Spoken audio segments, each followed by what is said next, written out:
Sir, सबसे पहले तो किस तरीके से देख रहे हैं कि पहले ये कहना कि हम हमला नहीं करेंगे, अभी हम देख रहे हैं सूरत हाल को, फिर हमला आवर हो जाना, सिफारती सतह के ऊपर भी इसको कैसे देख रहे हैं, और ये जो एक क्राइसिस क्रिएट हुआ है, एक्सपैंड हो गया एक कॉन्फ्लिक्ट, इसको कैसे देख रहे हैं?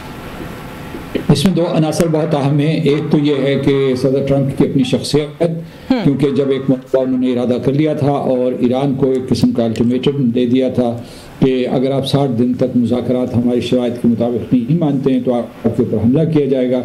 हमला इसराइल की तरफ से हुआ, 61 दिन हो गया।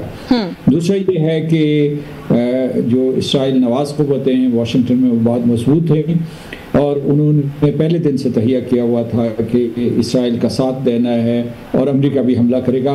अगरचे इस सिलसिले में सदर ट्रंप को अंदरूनी मुखालफत का सामना करना पड़ा। मुखालफत दो तरह की थी, एक डेमोक्रेटिक पार्टी की तरफ से थी जो उनकी अपोजिशन पार्टी है, और दूसरी जो मुखालफत उनके अपने कैंप से थी, अपने हलकों में से थी। तो उन्होंने अपने हलकों के जो एतराज़ात थे उनको मुस्तरद करते हुए हमला कर दी। तो अमेरिका हमेशा इसराइल के साथ खड़ा रहेगा और उसकी मदद करेगा, क्योंकि अमेरिका ये समझता है कि इसराइल उनकी पॉलिसी को मशक़ वस्ता में बढ़ा रहा है और इसकी वजह से इसराइल का हौसला और एतमाद बहुत बढ़ा हुआ है और वो जब चाहें अमेरिका को दावत दे के किसी भी जंग में शरीक कर सकते हैं। तो ये वो अवामिल हैं, इसमें उन्होंने क्या कहा क्या नहीं कहा, और लोग जो है इसमें बाज़ लोग जो है वो धोखा खा गए। असल में जब जंग होती है दो ममालिक के दरमियान या दो मुतहारिब क़ुव्वतों के दरमियान, जैसे अमेरिका और ईरान है, तो डिसेप्शन इस्तेमाल किया जाता है। इस वक्त जो है ईरान ने डिसेप्शन इस्तेमाल नहीं किया। ईरान के बारे में ये कहा जाता है कि उसके पास जौहरी हथियारों की इस्तेदाद है और वो इनकार कर रहा है, लेकिन अमेरिका जो है उसने बाकायदा एक, आप दुरुस्त कह रही थी अपने तारुफ में, कि जो उसने एक तरफ ऐलान किया कि वो हमला नहीं करेगा, फिर उसने हमला कर दिया, फिर उसने एक एतबार से सफारतकारी को मौका दिया, फिर मौका नहीं दिया। लेकिन जो शराइत वो ईरान को पेश कर रहे थे वो ईरान के लिए काबिल कबूल थी, यानी नाकाबिल कबूल थी। कि उसकी वजह ये थी कि ईरान ये कबूल नहीं कर सकता था कि उसके जौहरी प्रोग्राम को सफ़र कर दिया जाए या फिर जो है उसके मिसाइल सिस्टम को ख़त्म कर दिया जाए।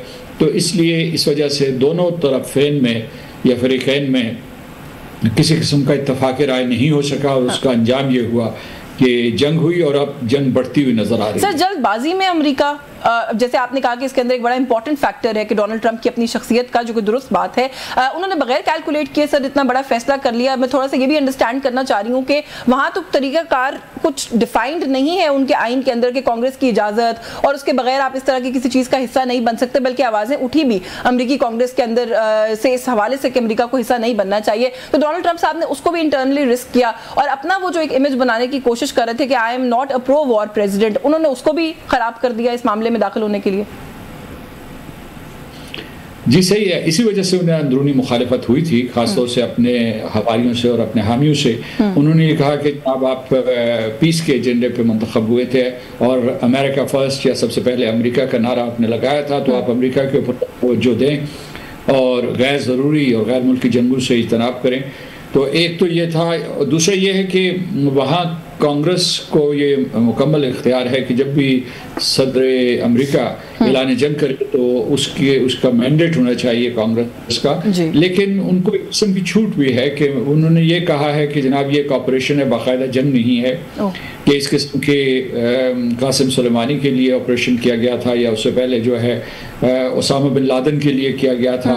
उस वक्त जो है जो सदूर थे उन्होंने कांग्रेस से नहीं पूछा था और फिर तमाम एतराज़ात के बावजूद, तमाम एतराज़ात और शवाहिद भी मौजूद नहीं थे, उनने अमेरिका ने इराक़ के ऊपर भी 2003 में हमला कर दिया था।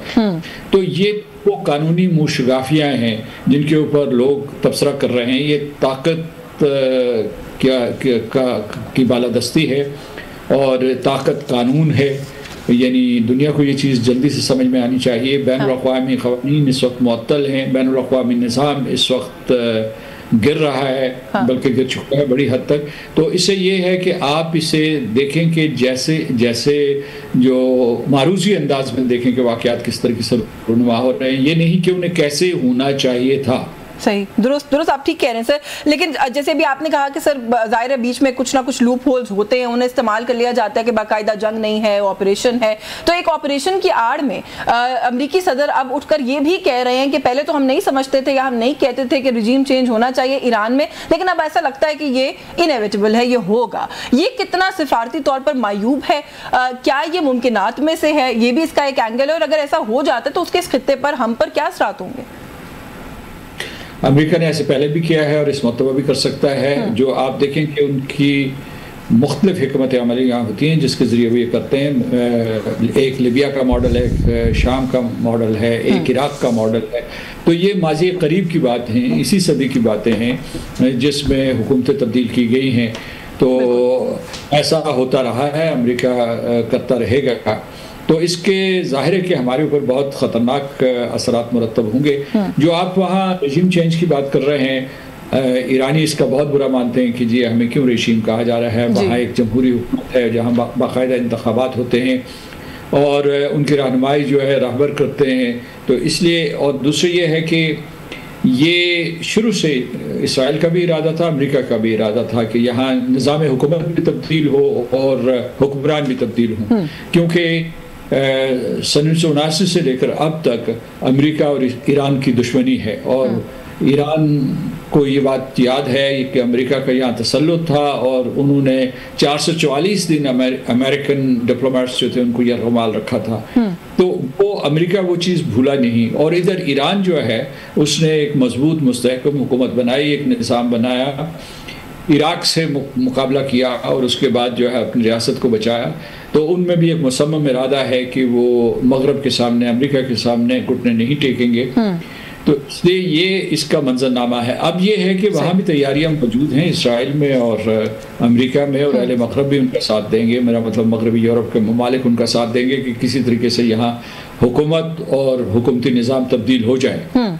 और वो तब्दील होने के लिए उनके पास कई मुतबादलात हैं। उनमें से ये जो इसी अंदर से बगावत करवाना है या फिर उसके बाद जो है बाहर से लोगों को आके मुसल्लत करना या यहाँ जंगी शुरू कर देना या इस पूरी की पूरी रियासत को हिस्सों बखरों में तकसीम कर देना, जैसे कि लिबिया में किया, जैसे कि सोमालिया में हुआ, जैसे कि दूसरी जगहों पे हुआ। तो वो पाकिस्तान के लिए सबसे ज़्यादा ख़तरनाक सिनारियो है।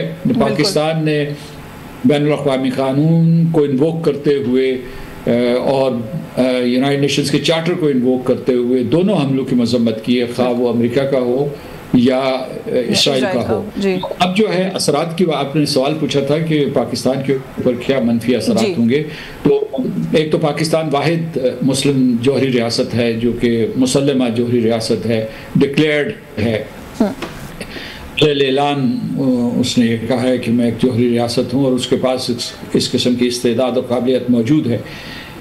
लेकिन तो इसलिए हमें ज़रा देखना पड़ेगा कि भाई मुस्तक़बिल में हम कैसे अपने असासों को मज़ीद महफूज करें, अपनी कौम को कैसे मुत्तहिद करें और कैसे अपने आप को, अपने मुल्क को, अपने मुल्क की सरहदों को एक सीसा पिलाई हुई दीवार बनाए। दूसरा ये है कि जितनी जंग ये तवालत इख्तियार करेगी उतने मुहाजिरीन ईरान से आएंगे जैसे अफ़गानिस्तान से आए थे। और उसके बाद मुहाजिरीन की जब यहाँ नक़्ल हरकत शुरू होगी तो उसमें से बहुत से दहशतगर्द या दहशतगर्द तंजीमें पाकिस्तान में दाखिल हो सकती हैं और उनकी पुष्टपनाही हिंदुस्तान करेगा जैसा कि वो माजी में करता रहा है। और हमें ये मालूम है कि उनके अफ़गानिस्तान में और ईरान में और खलीजी रियासतों में नेटवर्क्स मौजूद हैं हिंदुस्तान के, जो प्रॉक्सी वॉर के लिए यहाँ पाकिस्तान में या उसके अलावा जो दहशतगर्दी के वाक़यात के लिए लोगों को तैयार करते हैं, उन्हें पैसे देते हैं, मनसूबाबंदी करते हैं और फिर यहाँ जो है दहशतगर्दी के वाक़यात करवाते हैं। तो फिर ये हमारी मईशत के ऊपर, आपने ख़ुद जो है अपने इंट्रोडक्शन में कहा कि हमारी मईशत के ऊपर कितना बुरा असर पड़ेगा, वो की कीमतें हों या उसके अलावा। और आपने ये कहा कि हमारी मईशत जो है एक अच्छा मोड़ काट रही है, उसकी तरफ मोड़ रही है इस्तेहकाम की तरफ। लेकिन अगर इस किस्म का धचका लगा और आलमी मंडियां ही बैठना शुरू हो गई वक्ती तौर पर ही सही, तो पाकिस्तान के मैक्रो इकनॉमिक इंडिकेटर्स के लिए ये रुझानात बड़े नुकसानदेह होंगे, इसमें कोई शक नहीं है। और जाहिर है ये इस रीजन के लिए एक बहुत बड़ा कंसर्न है। रीजन की जब हम बात करते हैं सर, तो और भी कुछ बड़े प्लेयर्स भी जो है वो यहाँ पर जो है वो इन्वॉल्व्ड हैं। अभी हमने बात की कि अमेरिका को किस तरीके से जो है वो मगरब से हिमायत हासिल होगी। सर ईरान को कैसी हिमायत और कहाँ से हिमायत जो है वो हासिल होगी? मुस्लिम ममालिक तो एज सच कुछ खास मुझे करते हुए नजर नहीं आ रहे। बाकी रह गया मामला रूस का, चीन का, हमारा, ये किस तरीके से आप देख रहे हैं कि सपोर्ट ईरान को मिल सकती है और क्या वो ईरान के लिए हेल्पफुल साबित हो सकती है इस पूरे मामले के अंदर? बरतानिया के एक साबिक एमपी हैं, उनका नाम है जॉर्ज गैलोवे। तो वो कल जो है एक प्रोग्राम में ये कह रहे थे कि पीएस मॉर्गन के प्रोग्राम में ये कह रहे थे कि इस वक्त दुनिया जो है, दुनिया की अक्सरियत जो है मगरबी ममालिक को छोड़ के, अमेरिका और इसराइल को छोड़ के, तो दुनिया ईरान के साथ है। ये बात हुई उसूली, सियासी, सफारती। हाँ। तो लेकिन अमलन इस वक्त जो है कोई भी मुल्क ईरान की मदद नहीं कर रहा। उसके दो ताकतवर दोस्त हैं, एक रूस है और एक चीन है, और इन दोनों ममालिक के साथ ईरान के दिफाई ताल्लुकात हैं। और मेरा ख्याल है कि दिफाई तरसीलात आएंगी और आती रही है माजी में भी। चीन ने ईरान को टेक्नोलॉजी में बहुत मदद की है और दूसरे शोबों में, और इसके बाद जो उनके मिसाइल्स देखें या दूसरी टेक्नोलॉजी देखें उसमें चीन का कहीं ना कहीं कंट्रीब्यूशन है।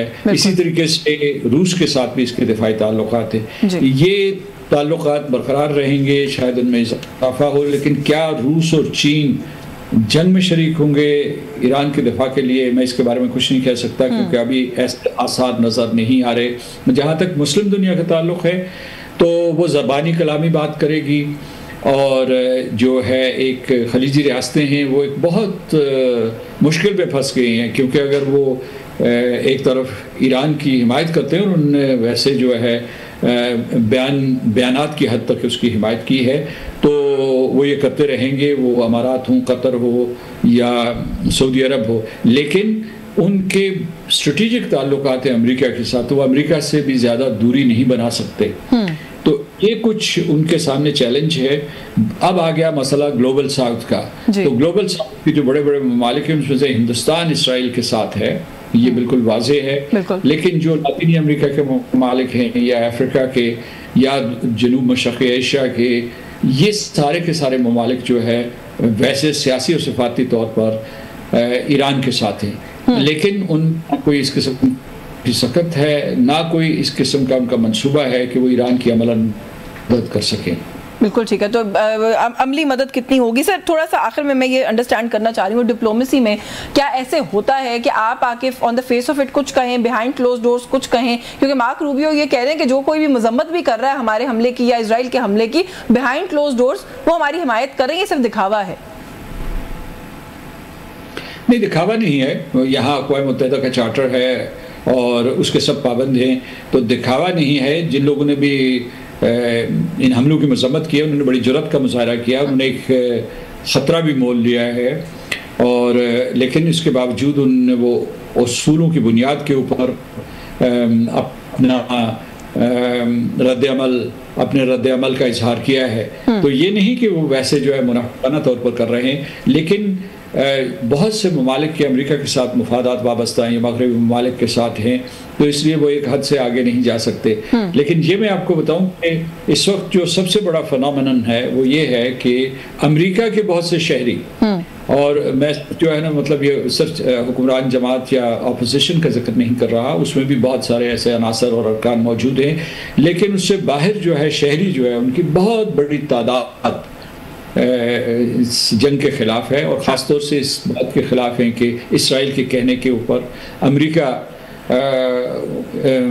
वज़ीर आज़म नेतन्याहू का हुक्म बजा लाए और फिर जो है जाके जंग में कूद पड़े।